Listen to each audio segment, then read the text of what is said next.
তুমি যখন ফার্স্ট তোমার খেলার জার্নি স্টার্ট করো, তখন একদিকে তুমি স্টুডেন্ট, তোমার পড়াশোনা চলছে, অন্যদিকে তোমার প্যাশন ক্রিকেট।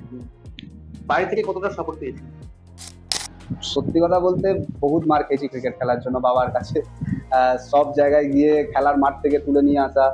তো তাদের কাছে পড়াশোনাটা, অবভিয়াসলি আজকালকার দিনে পড়াশোনা না করলে লাইফে তুমি কোনো কিছুতেই এগোতে পারবে না। মানুষের যেরকম ক্রিকেট খেলাটাও মানে যে কোনো খেলাধুলার নেক থাকা দরকার, সেমনি পড়াশোনার দিকেও নেক থাকা দরকার। তো আমি ছোটবেলা থেকে একটু পড়াশোনা করতাম, আর মারা চাইতো আমি আরো বেশি এটাতে পারফরমেন্স করি। কপাল করে আমার এইচএসে মাধ্যমিকে ভালো রেজাল্ট চলে আসে। তারপরেও মানে সেই ওই পড়াশোনাটাকে নিয়েই মারা ভাবতো যে কেরিয়ার করবে। তো ঘর থেকে খুব একটা সাপোর্ট তখনও ছিল না, আর আজও বলতে গেলে সেই সাপোর্টটা আজও নাই।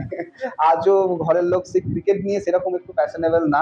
তারা সবসময়, মা তাও এখন একটুখানি খেলাধুলা দেখে, তো বলে যে না আজকে মায়ের সাথে কোথাও বাজারে গেলে যে 10টা লোক বলে যে প্রিন্স দা একটু তোমার সাথে তোমার খেলা দেখলাম ভালো লাগলো, তো মা তাও একটু অ্যাপ্রিসিয়েট করে। বাট বাবা মনে হয়তো অ্যাপ্রিসিয়েট করে, বাট আমার সামনাসামনি খুব কম অ্যাপ্রিসিয়েট করে। ওনার কাছে পড়াশোনা করে বিজনেস করাটাই বেটার ছিল।